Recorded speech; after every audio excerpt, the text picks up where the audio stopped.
Dios quiere que entiendas por qué Jesús se sacrificó por nosotros. Hay sangre en el suelo, gotas rojas y espesas sobre piedras antiguas, calientes por el sol de mediodía en Jerusalén. Un hombre camina descalzo entre dos filas de soldados romanos. Su espalda está destrozada. Su rostro apenas se reconoce por los golpes. Y sobre sus hombros un madero tan pesado que sus rodillas tiemblan con cada paso. La gente grita, algunos insultan, otros lloran. Una madre lo mira desde la orilla del camino y siente que el mundo se le viene encima. Ese hombre que camina hacia la muerte no cometió ningún crimen. No robó, no mintió, no hizo daño a nadie. Y sin embargo, va caminando hacia la cruz, como si cargara todos los pecados del mundo. Porque exactamente eso estaba haciendo. Y quizá tú estás escuchando esto en un momento de tu vida donde sientes que cargas algo muy pesado. Quizá es una culpa que no te deja dormir. Quizá es un error del pasado que te persigue. Quizá es un dolor que no has podido soltar. Quizá sientes que Dios está muy lejos de ti, que no mereces su perdón, que ya es demasiado tarde. Pues déjame decirte algo que esta historia va a dejarte claro como el agua. No es demasiado tarde. Nunca lo ha sido. Y lo que Dios quiere que entiendas en esta Semana Santa es exactamente eso. Pero hay algo en esta historia que muy pocos conocen. Un detalle que cambia por completo la manera en que entendemos la salvación y el perdón de Dios. Un momento específico en la cruz donde Jesús hizo algo tan extraordinario, tan fuera de toda lógica humana, que si lo entiendes de verdad, tu vida no puede seguir siendo la misma. Y hoy te lo voy a explicar paso a paso, con todo el contexto que necesitas para que esta verdad llegue hasta lo más profundo de tu corazón. Y quizá tú estás aquí hoy no por casualidad. Quizá este video llegó a tu pantalla, justo en el momento exacto en que necesitabas escucharlo. Quizá Dios te trajo aquí porque tiene algo que decirte. Algo que necesitas oír precisamente ahora, en esta Semana Santa, en este momento de tu vida.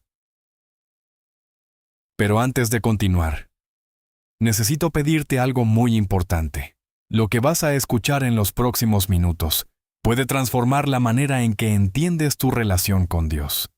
Y no quiero que te pierdas lo que viene después. En este canal, cada semana compartimos historias sagradas que fortalecen el alma, que consuelan el corazón y que renuevan la fe de miles de personas como tú. Si sientes que Dios te trajo a este video por una razón, entonces suscríbete ahora mismo, dale al botón rojo y activa la campanita. No dejes que otro decida por ti qué mensajes de Dios llegan a tu vida. Tú decide. Hazlo ahora, porque lo que viene a continuación vale cada segundo. Y ahora, volvamos a esa escena en Jerusalén. Volvamos a ese camino de sangre y piedras. Volvamos al momento más importante de la historia de la humanidad. Para entender lo que Dios quiere que comprendas en esta Semana Santa, primero necesitas imaginarte cómo era Jerusalén en aquellos días.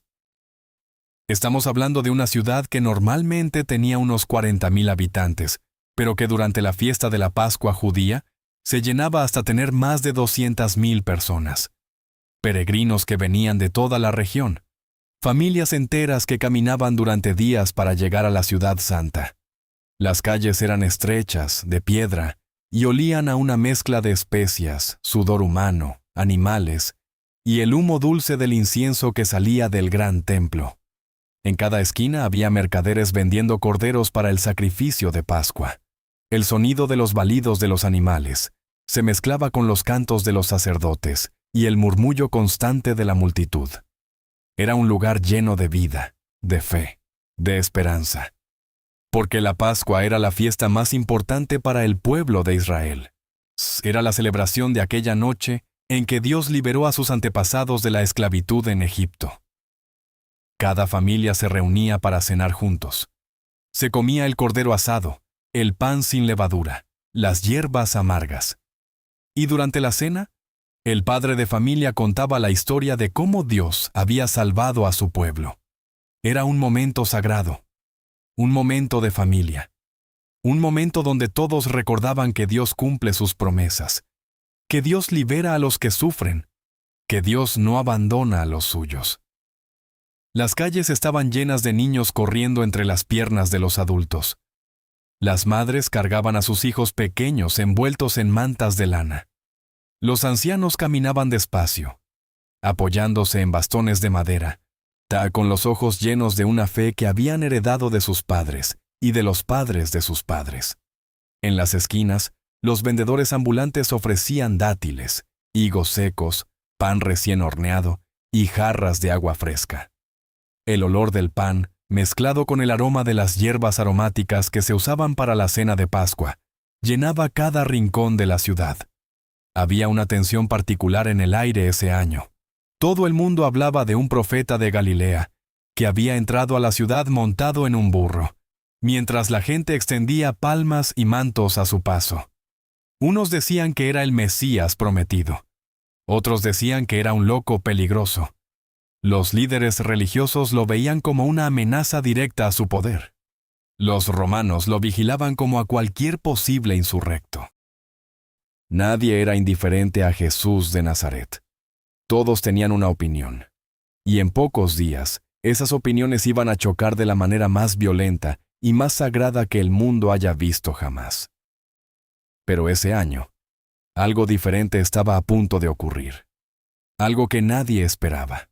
Algo que iba a cambiar para siempre el significado de la Pascua, el significado del sacrificio, el significado del perdón. Porque ese año, el cordero que iba a ser sacrificado no era un animal, era el Hijo de Dios. Y así como aquella gente vivía bajo el dominio del Imperio Romano, pagando impuestos injustos, sufriendo la opresión y la pobreza, hoy muchos de nosotros vivimos bajo el peso de nuestras propias cadenas. Cadenas de culpa, cadenas de rencor, no cadenas de enfermedades que no sanan, cadenas de deudas que no se acaban, cadenas de soledad que duelen más que cualquier herida del cuerpo. Y así como aquella gente esperaba un libertador, un Mesías que los salvara, quizá tú también estás esperando que alguien o algo cambie tu situación. Que llegue un milagro. Que Dios finalmente responda a esa oración que llevas meses o años repitiendo. Ahora déjame presentarte al protagonista de esta historia. Y no voy a presentártelo como lo muestran las pinturas europeas del Renacimiento, como un hombre pálido con el cabello rubio flotando en el aire. No. Jesús de Nazaret era un hombre moreno, de piel curtida por el sol de Galilea. Tenía las manos ásperas porque antes de predicar fue carpintero, como su padre José. Conocía el peso del martillo y la dureza de la madera. Sabía lo que era sudar trabajando desde temprano hasta que se metía el sol. Era un hombre de pueblo. Creció en Nazaret, que era un pueblito tan pequeño y tan insignificante, que cuando le dijeron a uno de sus futuros discípulos que el Mesías venía de ahí, el hombre respondió con sorpresa algo así como: «De Nazaret puede salir algo bueno». Era como si alguien te dijera que el Salvador del mundo nació en un ranchito de Oaxaca o en un pueblito perdido de Michoacán. No era lo que la gente esperaba. Jesús no tenía dinero, no tenía ejército, no tenía un palacio ni títulos de nobleza. Caminaba descalzo por los caminos polvorientos, dormía donde lo recibieran, comía lo que le ofrecieran. Y sin embargo, cuando hablaba, la gente dejaba todo para escucharlo. Había algo en su voz, en su mirada, en la forma en que trataba a los demás, que hacía sentir a cada persona que era vista, que era amada, que importaba. Los enfermos lo buscaban porque los sanaba. Los pecadores lo buscaban porque no los juzgaba. Los pobres lo buscaban porque los trataba con la misma dignidad que a un rey. Las mujeres lo buscaban porque en una sociedad que las trataba como ciudadanas de segunda clase, Jesús las miraba a los ojos y les devolvía su valor. Y eso incomodaba tremendamente a los líderes religiosos de su tiempo, porque Jesús no seguía las reglas del sistema. No le interesaba quedar bien con los poderosos. Le interesaba el corazón de la gente común. Le interesaban los olvidados, los marginados y los que la sociedad rechazaba. Era una persona como tú y como yo, con un cuerpo que sentía hambre, que sentía sed, que sentía cansancio, que sentía dolor. Y eso es fundamental que lo entiendas, porque lo que estaba a punto de sufrir en esa Semana Santa no lo sufrió desde una distancia cósmica, protegido por su divinidad. Lo sufrió con cada nervio de su cuerpo humano. Sintió cada golpe, sintió cada clavo, sintió cada gota de sangre que se le escapaba del cuerpo. Y lo hizo por ti. Todo comenzó un jueves por la noche. Jesús sabía exactamente lo que iba a pasar. Sabía que esa sería su última cena con sus amigos. Sabía que antes de que amaneciera, uno de ellos lo iba a traicionar, otro lo iba a negar 3 veces, y todos los demás iban a huir aterrorizados. Sabía que en pocas horas estaría siendo golpeado, humillado, escupido y condenado a la muerte más cruel que el Imperio Romano había inventado. Y aún sabiendo todo eso, se sentó a la mesa con ellos. Les lavó los pies, uno por uno, como un sirviente. Imagínate eso. El Hijo de Dios, arrodillado en el suelo, lavando los pies sucios y cansados de 12 hombres comunes, incluso los pies de Judas, incluso los pies del hombre que ya llevaba en su bolsillo las 30 monedas de plata que había recibido por traicionarlo. Jesús lo sabía, y aún así, le lavó los pies. Qué difícil es hacer algo así. Qué difícil es tratar con amor a alguien que sabes que te va a lastimar. Qué difícil es servir a alguien que ya te dio la espalda. Y sin embargo, eso es exactamente lo que Dios hace con nosotros todos los días. Nos ama sabiendo que vamos a fallar. Nos perdona sabiendo que vamos a volver a caer. Nos lava los pies sabiendo que vamos a volver a ensuciarlos. Entonces Jesús tomó el pan, lo partió, y les dijo algo que ninguno de ellos entendió completamente en ese momento. Les dijo que ese pan era su cuerpo, que sería entregado por ellos. Y tomó el cáliz de vino, y les dijo que esa era su sangre, la sangre de la nueva alianza, que sería derramada para el perdón de los pecados. El perdón de los pecados. Ahí está. Esa es la clave de todo lo que Dios quiere que entiendas en esta Semana Santa. Jesús no vino a condenar, vino a perdonar, no vino a castigar, vino a salvar, no vino a señalar tus errores, mas vino a borrarlos con su propia sangre. Después de la cena, Jesús fue al jardín de Getsemaní. Era un huerto de olivos en las afueras de Jerusalén, un lugar donde solía ir a orar. Esa noche, pidió a Pedro, Santiago y Juan que se quedaran cerca y velaran con él. Y entonces se apartó un poco y se arrodilló sobre la tierra húmeda, entre las raíces de los olivos, y comenzó a orar. El Evangelio de Lucas nos dice algo que es médicamente asombroso. Dice que su sudor se volvió como gotas de sangre que caían hasta el suelo. Los médicos tienen un nombre para esto. Se llama hematohidrosis. Ocurre en casos de angustia extrema y cuando el estrés es tan intenso que los pequeños vasos sanguíneos que rodean las glándulas del sudor se rompen y la sangre se mezcla con el sudor. Es algo extraordinariamente raro, y Jesús lo experimentó esa noche. Porque no solo estaba enfrentando el miedo al dolor físico que venía, estaba enfrentando algo mucho peor. Estaba a punto de cargar sobre sus hombros todo el peso del pecado de la humanidad.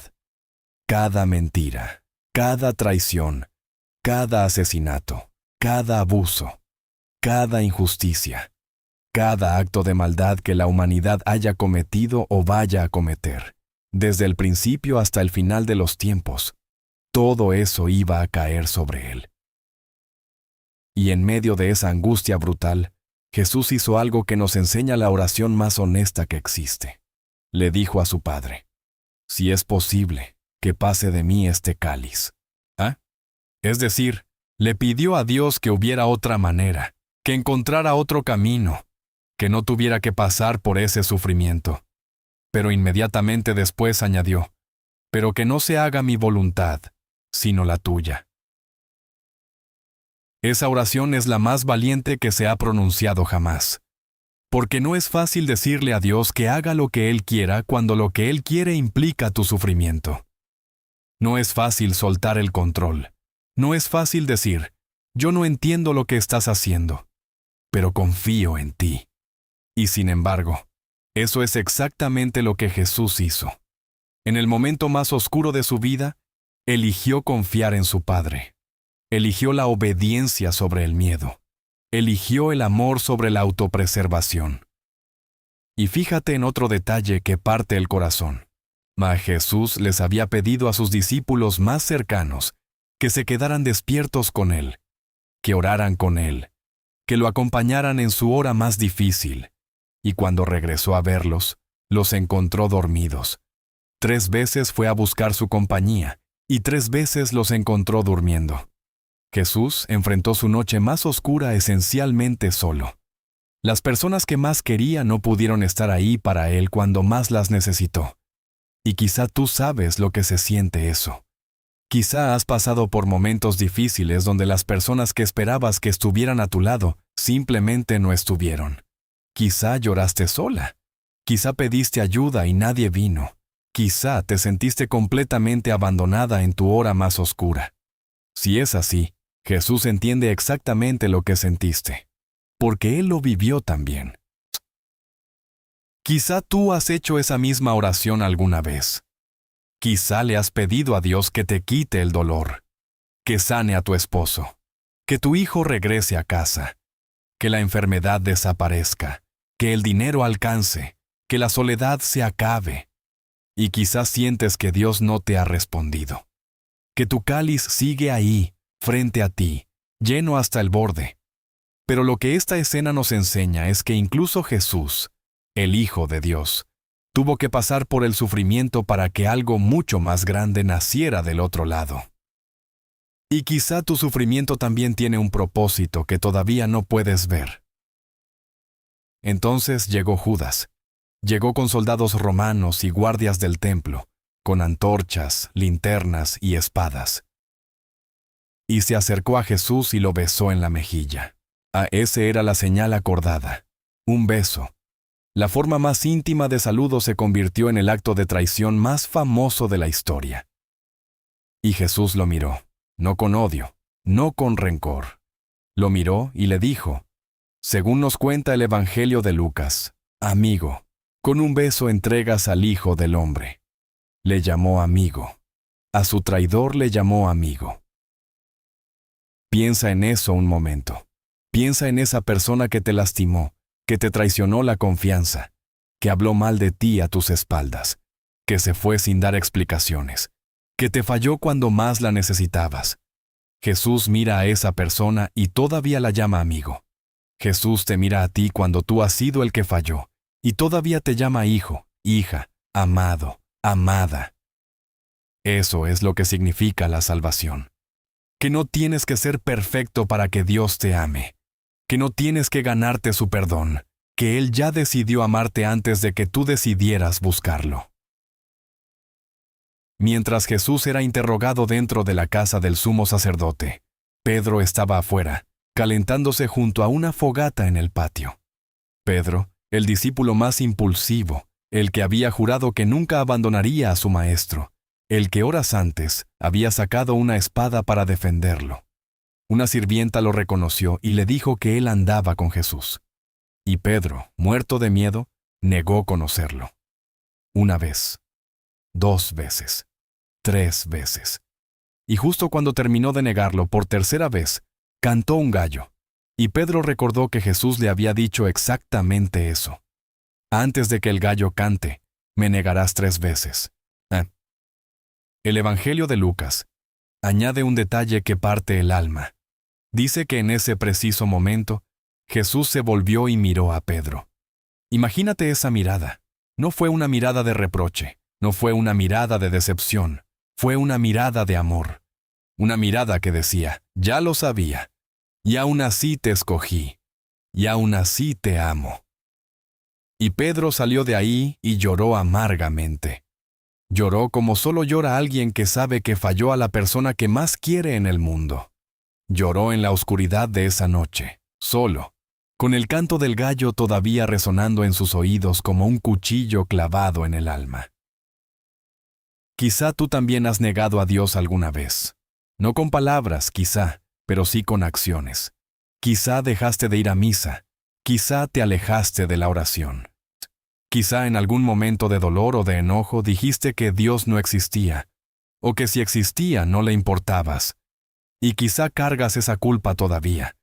Quizá sientes que Dios está enojado contigo, que ya no mereces su gracia. Pero mira lo que pasó con Pedro. El hombre que negó a Jesús 3 veces se convirtió en la piedra sobre la que se construyó la iglesia. Dios no lo descartó por su error.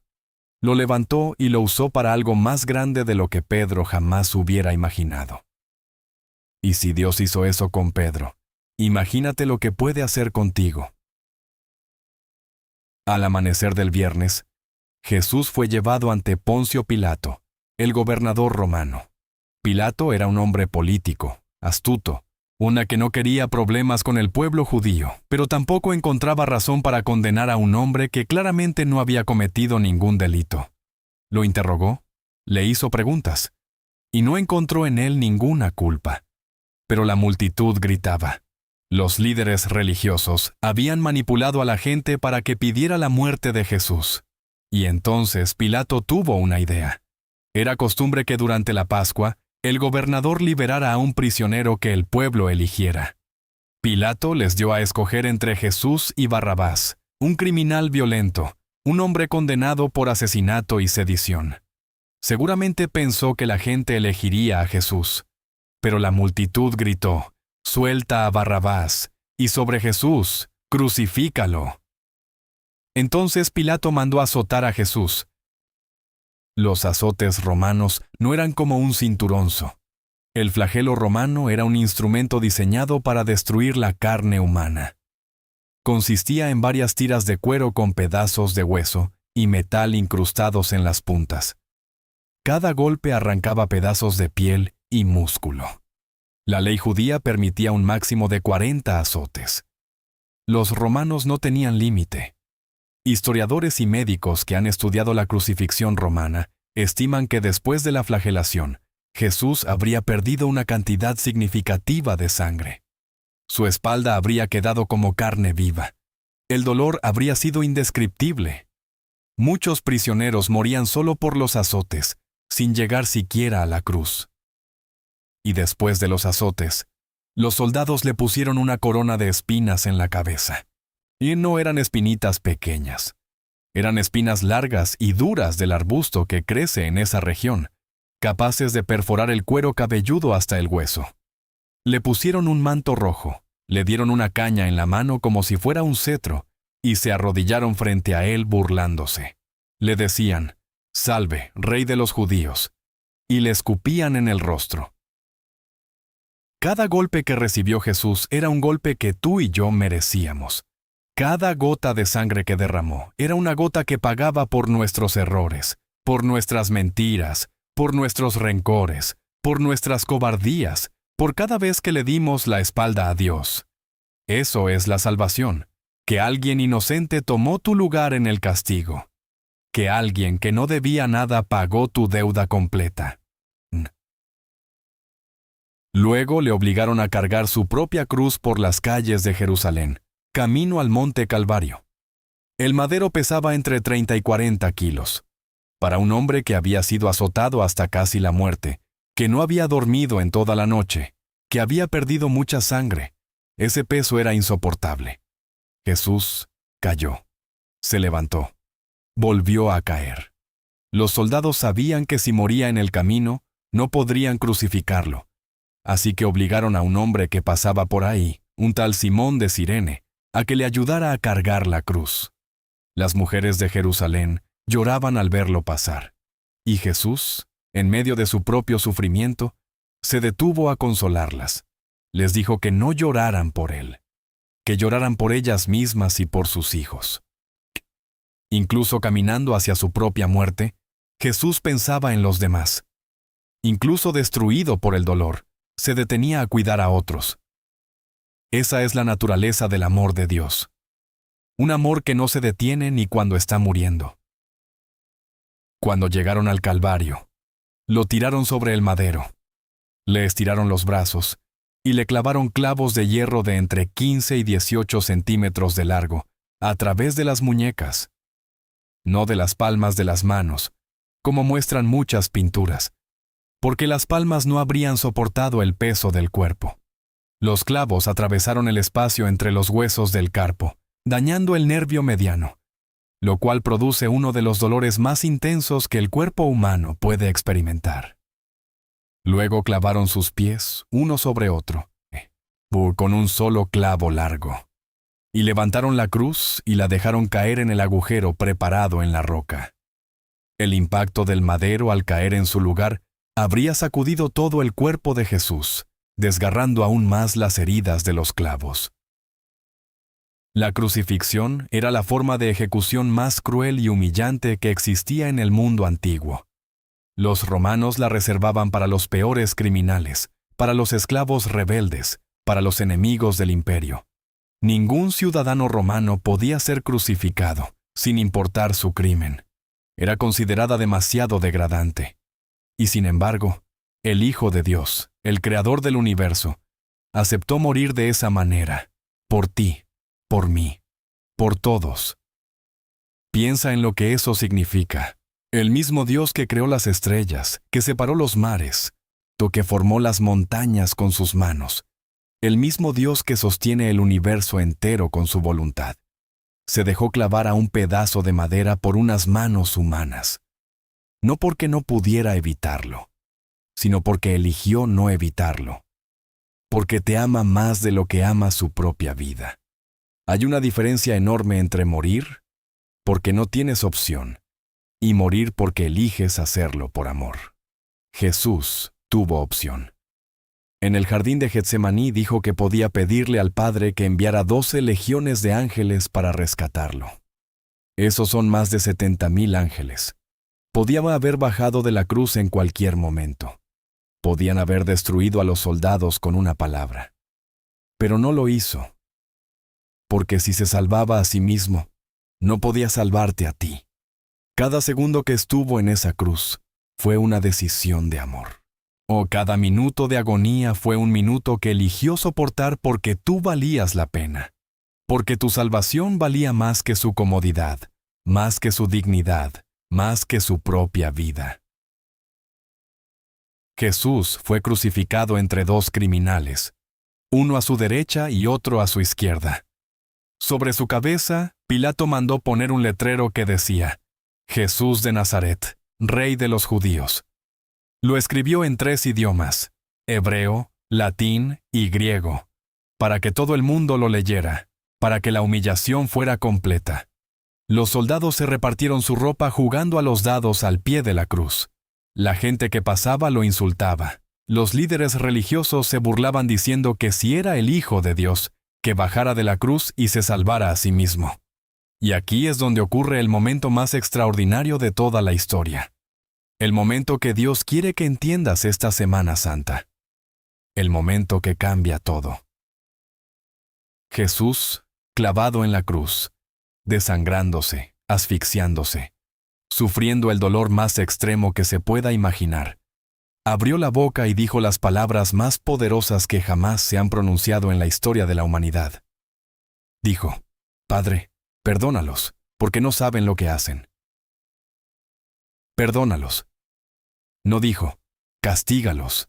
No dijo, destrúyelos. No dijo, recuerda lo que me hicieron. Dijo, perdónalos.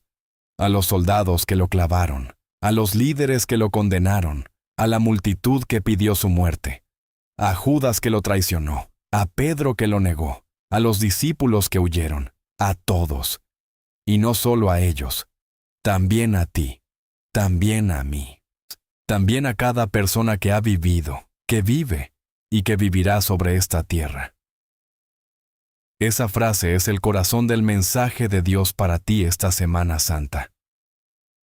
El perdón de Dios no tiene condiciones, no tiene límites, no tiene fecha de caducidad.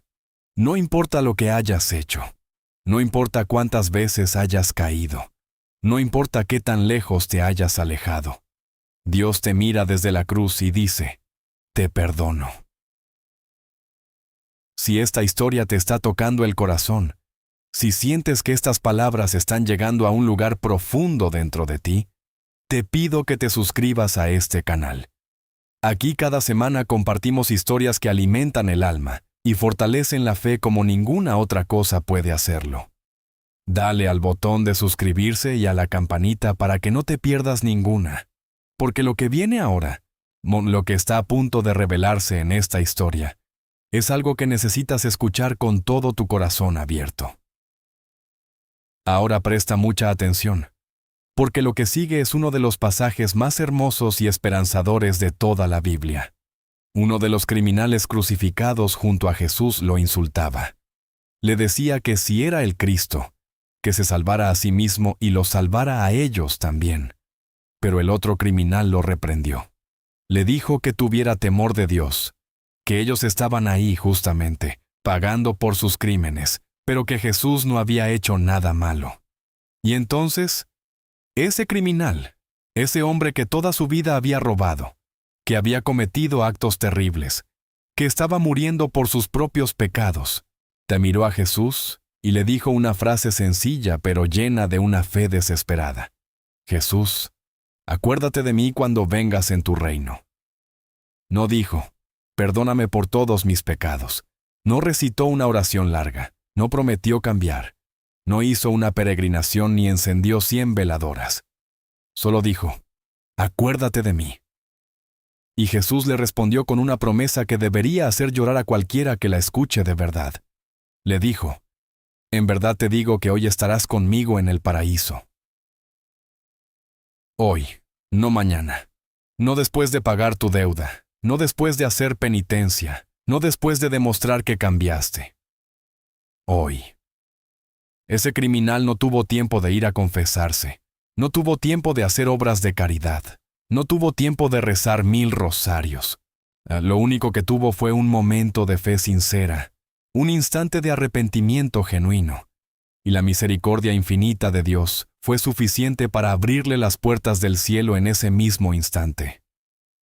Ese hombre, al que la tradición le ha dado el nombre de Dimas, es quizá el santo más esperanzador de todos, porque no tuvo una vida ejemplar, no hizo milagros, no fundó una orden religiosa, no escribió cartas teológicas ni predicó en las plazas. Fue un criminal, un ladrón, un hombre que la sociedad había descartado por completo. Y en su último momento de vida, con el último aliento que le quedaba, miró a Jesús y creyó. Y eso fue suficiente. Si Dios pudo salvar a un criminal en la cruz con una sola frase de arrepentimiento, imagínate lo que puede hacer contigo, que llevas años rezando, que llevas años buscándolo, que llevas años tratando de ser mejor persona. Si Él fue tan generoso con alguien que llegó en el último segundo, imagínate cuánto más generoso será contigo que has sido fiel durante toda tu vida. Aunque sea una fidelidad imperfecta, aunque sea una fe con dudas, aunque sea un amor con altibajos. Y esto es lo que Dios quiere que entiendas. No importa a qué hora de tu vida llegues a Él. No importa si llevas 50 años rezando, o si apenas hoy estás empezando a creer. No importa si tu pasado está lleno de errores, de pecados, de cosas que te avergüenzan. Si hoy, en este momento, miras hacia Dios con un corazón sincero y le dices, acuérdate de mí. A Él te va a responder con la misma promesa que le hizo a ese criminal en la cruz. Hoy estarás conmigo. A la hora sexta, que era el mediodía, una oscuridad cubrió toda la tierra y duró 3 horas. En pleno día, el sol se apagó. Los que estaban ahí debieron haber sentido un terror absoluto. Era como si la creación entera estuviera de luto por lo que le estaban haciendo a su Creador. Jesús llevaba ya varias horas en la cruz.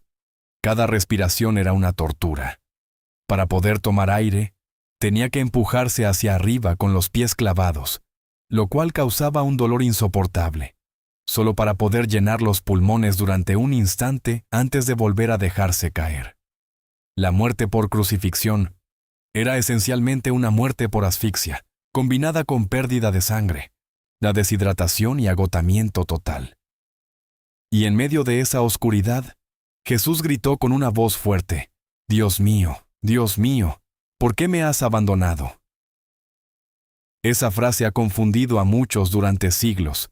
¿Cómo puede el Hijo de Dios sentirse abandonado por Dios? Pero lo que estaba sucediendo en ese momento era algo que va más allá de lo que podemos comprender completamente. Jesús estaba cargando el pecado de toda la humanidad, y el pecado separa de Dios. Por primera vez en toda la eternidad, la conexión entre el Padre y el Hijo se rompió. Jesús experimentó lo que nosotros experimentamos cuando sentimos que Dios está lejos: la soledad absoluta, el abandono total, la oscuridad del alma. Lo hizo para que tú nunca tuvieras que experimentar esa separación de manera definitiva. Él fue abandonado para que tú nunca fueras abandonado. Él fue dejado solo para que tú nunca estuvieras solo de verdad. Al pie de la cruz estaba María, su madre. Imagínate a esa mujer. Imagínate a una madre viendo morir a su hijo de la manera más cruel posible, sin poder hacer absolutamente nada para evitarlo. Ella que lo cargó en sus brazos cuando era un bebé en Belén. Ella que le enseñó a caminar, que le cantó para dormirlo, que lo abrazó cuando tenía miedo. Ahora lo veía colgado de una cruz, destrozado, agonizando. Y quizá tú que estás escuchando esto eres madre, o eres abuela, y sabes lo que se siente cuando un hijo sufre. Sabes que no hay dolor más grande en este mundo que el dolor de ver sufrir a alguien que salió de tu propio vientre. María vivió ese dolor al máximo, y se mantuvo de pie. No huyó como los demás discípulos. Se quedó ahí, firme, acompañando a su hijo hasta el final. Jesús la miró y le encomendó al apóstol Juan. Le dijo: Mujer, ahí tienes a tu hijo. Y a Juan le dijo: Ahí tienes a tu madre. Incluso muriendo, Jesús se preocupó por el bienestar de su madre. Incluso en su agonía, su corazón seguía pensando en los demás. Y con esas palabras, Jesús no solo estaba encomendando a María al cuidado de Juan, estaba dándole una madre a toda la humanidad. María se convirtió en ese momento en la madre de todos nosotros. La madre espiritual que intercede por cada uno de sus hijos, o que llora con los que lloran, que ruega ante su Hijo por cada alma que sufre. Por eso, cuando rezas el rosario y le pides a la Virgen que ruegue por ti, no estás hablando con alguien que no te conoce. Estás hablando con tu madre, con la madre que Jesús te dio desde la cruz, con la misma madre que estuvo de pie cuando todos los demás huyeron. Si ella no huyó del sufrimiento de su hijo, tampoco va a huir del tuyo. Y si eres madre, si conoces ese dolor de ver sufrir a un hijo sin poder hacer nada, entonces tienes en María a alguien que te entiende como nadie más puede entenderte. Ella pasó por eso. Ella sabe lo que se siente. Y desde el cielo, te acompaña en cada lágrima que derramas por tus hijos. Entonces Jesús dijo una última palabra. El Evangelio de Juan nos dice que dijo: Todo está consumado. Todo está consumado. La deuda está pagada, el sacrificio está completo, la salvación está lograda, el perdón está disponible para todo aquel que lo quiera recibir. E inclinando la cabeza, entregó el Espíritu. En ese momento, el velo del templo se rasgó en dos, de arriba a abajo. Ese velo era una cortina gruesa y pesada que separaba el lugar más sagrado del templo, el lugar donde se creía que habitaba la presencia de Dios, del resto del mundo. Solo el sumo sacerdote podía entrar ahí, una vez al año. Pero cuando Jesús murió, ese velo se rasgó. La barrera entre Dios y la humanidad se destruyó. Ya no necesitas un intermediario especial para acercarte a Dios. Ya no necesitas ser sacerdote ni santo ni perfecto. El camino está abierto. La puerta está abierta. Para ti, para todos.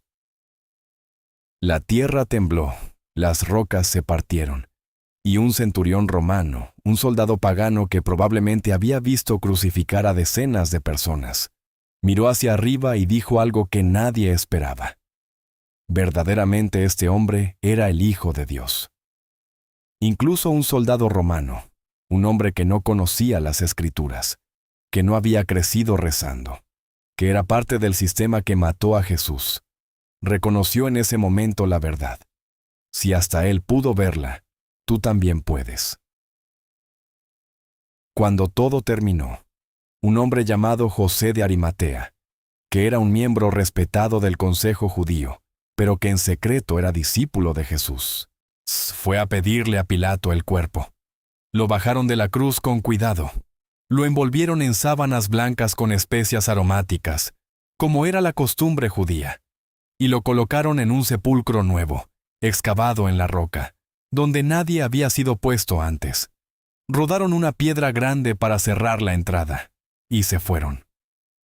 Ese viernes por la noche y todo el sábado, los discípulos vivieron las horas más oscuras de sus vidas. Todo lo que habían creído se había derrumbado. Su maestro estaba muerto. Sus esperanzas estaban enterradas junto con él en esa tumba de piedra. Se escondieron detrás de puertas cerradas, aterrorizados de que los romanos vinieran por ellos también. Pedro lloraba por su traición. Los demás lloraban por su cobardía. María lloraba por su hijo. Quizá tú conoces ese tipo de sábados, esos días donde todo parece perdido, donde la esperanza se murió, donde no ves salida, donde Dios parece haberse callado para siempre. Los médicos dicen que no hay cura, el banco dice que no hay más crédito, el hijo dice que no va a volver, la soledad dice que nadie viene. Quizá estás viviendo un sábado santo que lleva meses o años. Quizá cada mañana te levantas y lo primero que sientes es ese peso en el pecho que no se va. Quizá sonríes por fuera para que tus hijos no se preocupen, pero por dentro estás gritando. Quizá prendes la televisión o la radio nada más para no sentir el silencio de una casa que antes estaba llena de voces y ahora está vacía. Quiero que sepas algo. Los discípulos no sabían que el domingo venía. Ellos vivieron ese sábado pensando que todo se había acabado para siempre. No tenían una Biblia que les dijera cómo terminaba la historia.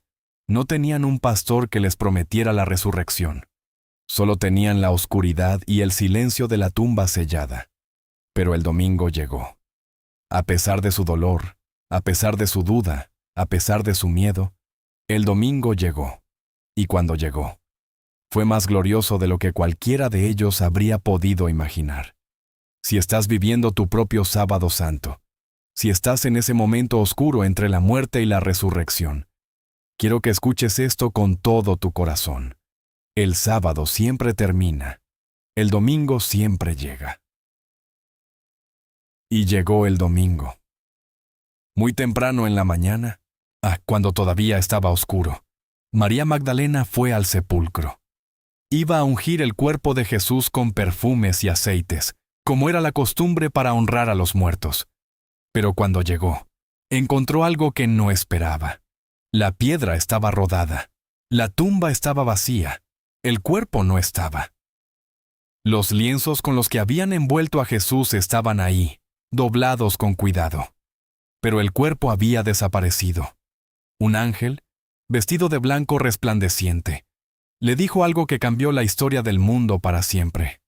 No está aquí, ha resucitado. Ha resucitado. La muerte no pudo retenerlo. La tumba no pudo contenerlo. El pecado no pudo vencerlo.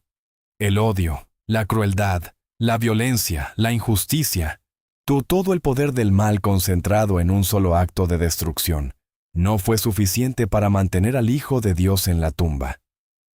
La resurrección de Jesús no fue simplemente que un hombre muerto volvió a la vida, como quien despierta de un sueño. Fue algo mucho más grande. Fue la derrota definitiva de la muerte misma. Fue la prueba de que el amor de Dios es más fuerte que cualquier tumba, cualquier enfermedad, cualquier oscuridad. Pablo escribió en su primera carta a los Corintios, capítulo 15, versículo 55. ¿Dónde está, muerte, tu victoria? ¿Dónde está, muerte, tu aguijón? La muerte ya no tiene la última palabra, ya no es el final, es solo una puerta que Jesús abrió de par en par cuando salió de esa tumba en la madrugada del domingo. Y quizá alguien que tú amas ya cruzó esa puerta, tu esposo, tu mamá, tu papá, un hijo, un hermano, y el dolor de su ausencia todavía te pesa todos los días. Pero la resurrección de Jesús te da una promesa, los volverás a ver. No es un cuento para consolarte, no es una fantasía. Es la promesa más sólida que existe, respaldada por el mismo poder que sacó a Jesús de la tumba. La separación es temporal, el reencuentro es eterno. Y esa resurrección no es solo un evento histórico que ocurrió hace 2000 años en una tumba de Jerusalén. Es una promesa viva para ti, hoy, en este momento. Porque si Dios pudo resucitar a su Hijo de entre los muertos, entonces puede resucitar tu matrimonio, puede resucitar tu salud, y puede resucitar tus finanzas, puede resucitar esa relación rota con tu hijo, puede resucitar tu fe, puede resucitar tu esperanza, puede resucitar cualquier cosa en tu vida que parezca muerta y enterrada. María Magdalena estaba llorando junto a la tumba vacía cuando alguien se le acercó. Ella pensó que era el jardinero, y le preguntó dónde habían puesto el cuerpo de su maestro. Y entonces, esa persona dijo una sola palabra. Dijo, María. Con esa sola palabra, ella lo reconoció. Era Jesús, vivo, de pie frente a ella, con las heridas todavía visibles en sus manos y en su costado, pero vivo, radiante, glorioso. María Magdalena se arrodilló llorando de una alegría que no cabe en palabras. Y fíjate en algo hermoso. La primera persona a quien Jesús se apareció después de resucitar no fue Pedro, el líder de los apóstoles, no fue Juan, el discípulo amado, fue María Magdalena, una mujer, en una sociedad donde el testimonio de una mujer no valía nada en un tribunal. Dios eligió a una mujer como la primera testigo del evento más importante de la historia. Eso te dice todo lo que necesitas saber sobre cómo Dios ve a las mujeres, con un amor especial, con una dignidad absoluta, con una confianza total. Luego Jesús se apareció a los discípulos, a Pedro, a quien le dio una nueva oportunidad, a Tomás, quien no creyó hasta que tocó sus heridas con sus propias manos, a todos los que habían huido, a todos los que habían dudado, a todos los que habían fallado. Y no les dijo, me fallaron. No les dijo, la paz esté con ustedes. La paz, no el reproche, no el castigo, no la venganza, la paz. Eso es el perdón de Dios en su forma más pura y radical, un perdón que no guarda cuentas. Un perdón que no dice, te perdono, pero no se me olvida. Un perdón total, completo, definitivo, que borra el pecado como si nunca hubiera existido. Ahora que ya conoces la historia completa, que ya caminaste junto a Jesús desde la última cena hasta la resurrección, déjame explicarte qué significa todo esto para tu vida hoy. La primera enseñanza que Dios quiere que entiendas esta Semana Santa es sobre la salvación. La palabra salvación puede sonar muy religiosa, muy de iglesia, muy lejana, pero en su esencia es algo muy sencillo. No significa que estabas perdido y alguien te encontró, que estabas en peligro y alguien te rescató, que tenías una deuda impagable y alguien la pagó por ti. Imagínate que debes millones de pesos, que no hay forma de pagarlos, que los intereses crecen cada día, que los cobradores no dejan de llamar, que la angustia no te deja dormir. Y un día, alguien que te ama llega y dice, yo pago todo. Firma un cheque, cubre la deuda completa, y te mira y dice, ya estás libre, no me debes nada. Eso es exactamente lo que Jesús hizo en la cruz. Pagó una deuda que nosotros no podíamos pagar, el precio de nuestros pecados. Y la pagó completa, con su propia vida.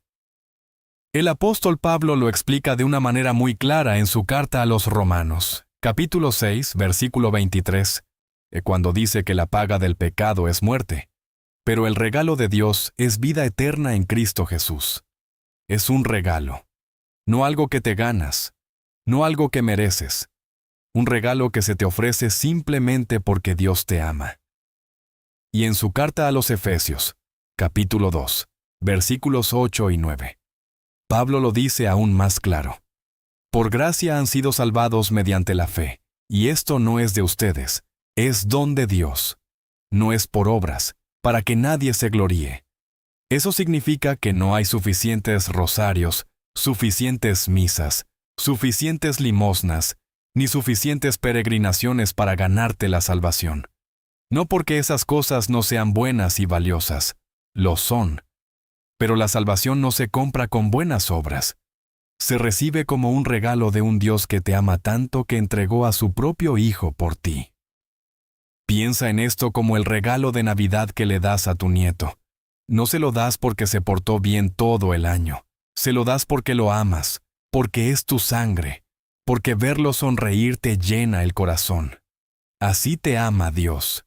Así te ofrece la salvación. No como un premio por buen comportamiento, sino como una expresión de su amor infinito e inmerecido.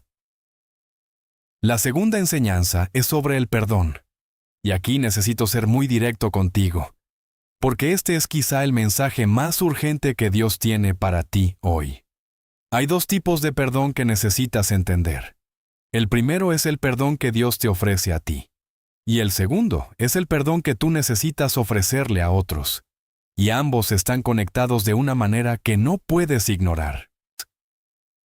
El perdón de Dios hacia ti es absoluto e incondicional.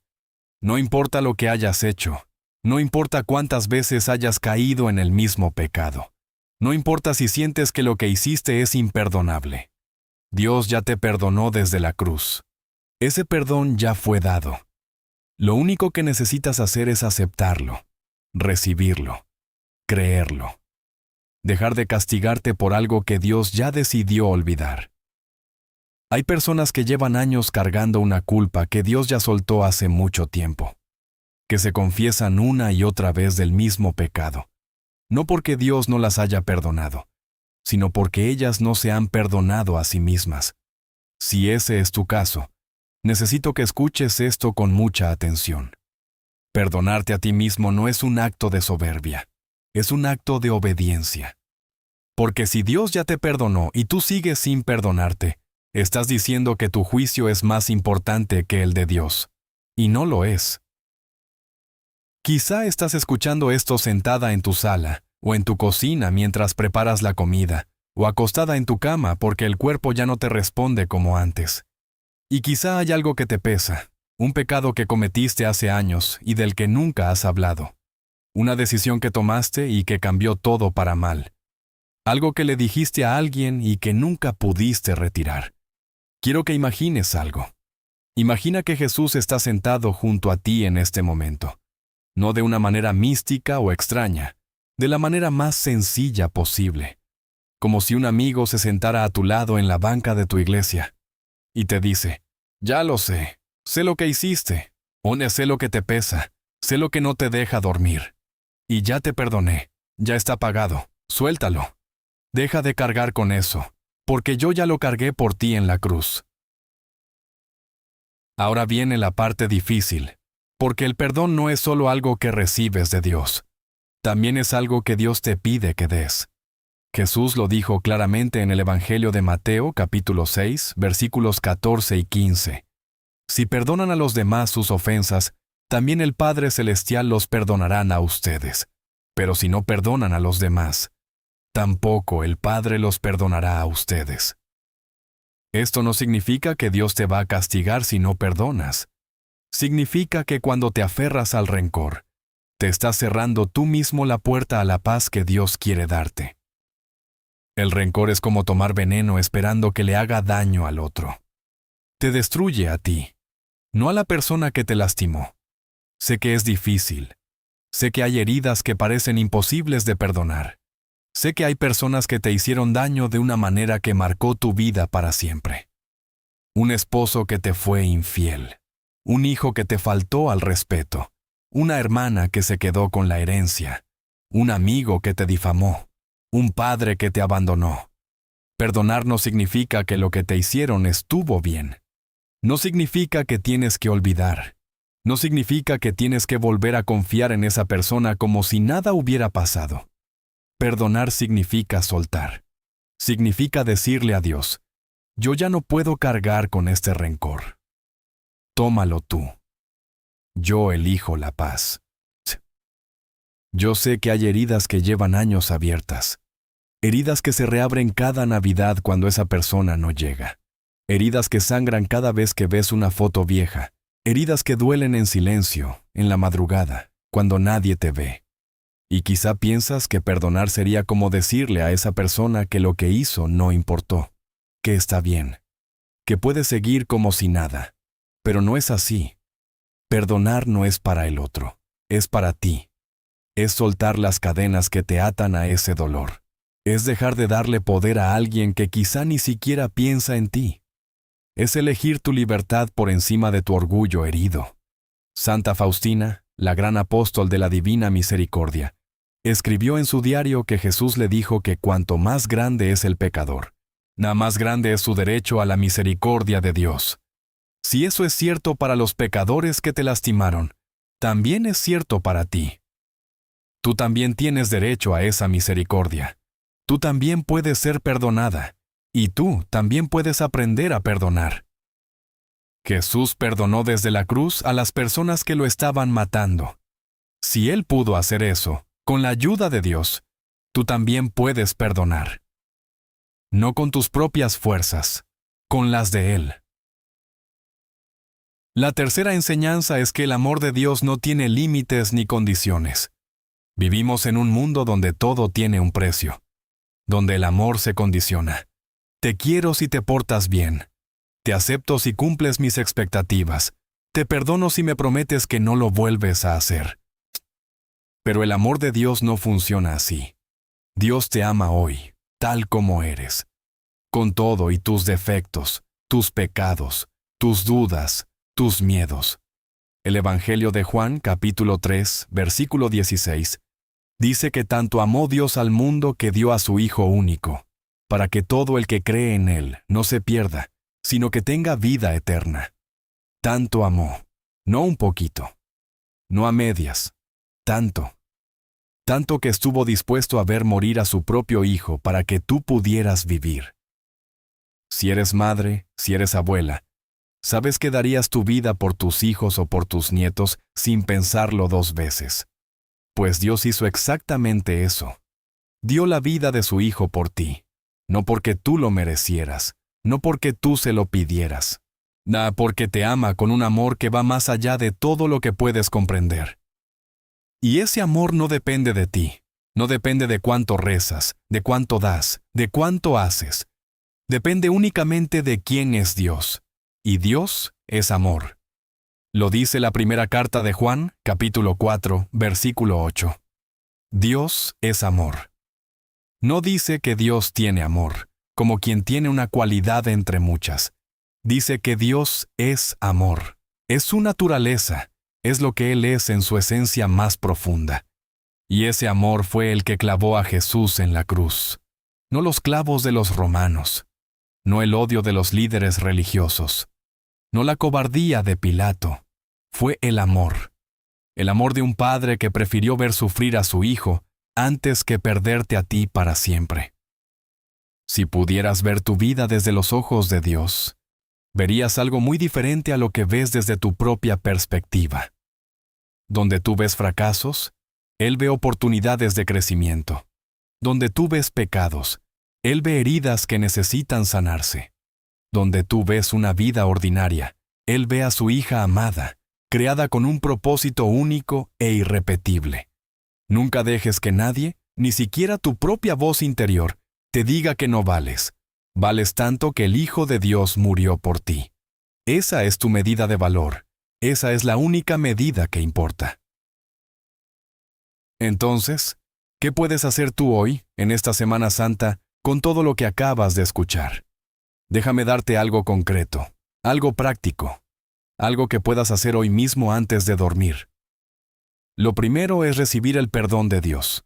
Si hay algo en tu corazón que te pesa, si hay un pecado que has cargado por años, hoy es el día de soltarlo. No necesitas ir a ningún lado. No necesitas esperar al domingo. Ahora mismo, donde estás, puedes cerrar los ojos y decirle a Dios con tus propias palabras: Señor, yo sé que te he fallado. Sé que no soy perfecta, pero hoy acepto tu perdón. Hoy creo que en la cruz pagaste por mis errores. Hoy te pido que me limpies por dentro y me des la paz que solo tú puedes dar. Si dijiste esa oración con sinceridad, algo cambió en el cielo. No porque las palabras sean mágicas, sino porque Dios ve tu corazón, y cuando ese corazón se abre con humildad, Él responde siempre. Lo segundo que te pido es que pienses en esa persona a la que necesitas perdonar. Ya sabes quién es. Su nombre ya te vino a la mente. No te estoy pidiendo que la llames hoy ni que la busques. Te estoy pidiendo que en tu corazón, en silencio, le digas a Dios: Señor, yo sola no puedo perdonar a esta persona, pero tú sí puedes hacerlo a través de mí. Te pido la gracia del perdón. Te pido que me quites este peso del corazón. Te pido que donde hay rencor, pongas paz. Quizá no vas a sentir nada inmediatamente. Quizá el enojo no desaparece de un momento a otro. Eso es normal. El perdón muchas veces es una decisión, no una emoción. Lo decides hoy y lo sigues decidiendo mañana, y al día siguiente, hasta que un día te das cuenta de que ya no duele como antes, que el nombre de esa persona ya no te quema por dentro, que la libertad llegó sin que te dieras cuenta. Lo tercero es compartir lo que aprendiste hoy. Quizá tienes un hijo que se alejó de Dios. Quizá tienes una amiga que está pasando por un momento difícil. Quizá tienes un vecino que vive solo y necesita escuchar que alguien lo quiere.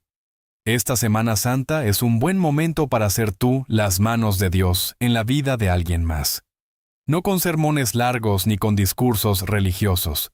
Con un gesto sencillo, una llamada, un abrazo, una visita, un plato de comida, las palabras: te quiero y estoy aquí para ti. Porque al final del día, eso es lo que Jesús hizo durante toda su vida. No anduvo por ahí dando conferencias de teología. Anduvo curando enfermos, alimentando hambrientos, abrazando niños, sentándose a comer con pecadores, llorando con los que lloraban. Ser cristiano no es solo ir a misa los domingos. Es vivir de lunes a sábado como Jesús vivió, amando sin condiciones, perdonando sin límites, sirviendo sin esperar nada a cambio. Esta Semana Santa, cuando veas la procesión pasar por tu calle, cuando escuches las campanas de tu iglesia, cuando huelas el copal y veas las veladoras encendidas, recuerda que todo eso apunta a una sola verdad. Dios te ama tanto que murió por ti y resucitó para que tú tengas esperanza. Quizá esta noche, antes de dormir, puedes hacer algo que hacían nuestras abuelas y que es más poderoso de lo que imaginas. Enciende una veladora, pon una estampita de la Virgen o del Sagrado Corazón frente a ti, y en silencio, sin prisas, sin fórmulas complicadas, háblale a Dios como le hablarías a tu Padre. Cuéntale lo que te duele. Cuéntale lo que te preocupa. Cuéntale lo que necesitas. Y luego quédate en silencio un momento, porque Dios también quiere hablarte a ti, y muchas veces lo hace en el silencio, en esa paz que sientes cuando dejas de correr y te detienes a escuchar. Y si tienes un rosario cerca, rézalo esta noche meditando en los misterios dolorosos. Cada misterio es una estación de lo que acabas de escuchar en este video. La agonía en el huerto, la flagelación, la coronación de espinas, el camino al Calvario, la crucifixión. Cada cuenta del rosario es una oración que tu Madre la Virgen toma entre sus manos y presenta ante su Hijo. Nunca subestimes el poder de un rosario rezado con el corazón. Y quiero terminar recordándote algo que quizá ya sabes pero que necesitas escuchar una vez más. La cruz está vacía. La tumba está vacía. Jesús no se quedó en la cruz. No se quedó en la tumba. Resucitó. Venció a la muerte. Y esa victoria es tuya también. No importa qué tan oscura sea la noche que estás viviendo. No importa qué tan grande sea el problema que enfrentas. No importa cuántas veces hayas sentido que Dios no escucha, que Dios no responde, que Dios se olvidó de ti. Él no te ha olvidado. Él está trabajando en lo que tú todavía no puedes ver. Él tiene un plan para tu vida que es más grande que tus miedos, más fuerte que tus dudas y más poderoso que cualquier enfermedad, cualquier deuda, cualquier soledad. Esta Semana Santa no es solo un feriado. No es solo un pretexto para no trabajar. Es el recordatorio más poderoso que existe de que Dios te ama, de que Dios te perdona y de que Dios puede transformar cualquier muerte en resurrección. Quizá llegaste a este video cargando algo muy pesado. Quizá llegaste con dudas, con miedo, con dolor. Y espero de todo corazón que ahora sientas algo diferente. Que sientas que alguien te habló directamente al corazón. Que sientas que el peso es un poquito más ligero. Que sientas que hay esperanza, aunque las circunstancias no hayan cambiado todavía. Porque la fe no es sentir que todo va bien. La fe es creer que Dios está contigo incluso cuando todo parece ir mal. Y hoy, en esta Semana Santa, Dios te dice, yo estoy contigo, no te he dejado, no te voy a dejar, confía en mí. Quiero invitarte a que hagas algo conmigo antes de que termine este video.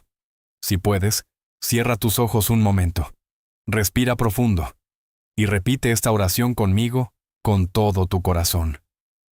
Señor Jesús, gracias por tu sacrificio en la cruz.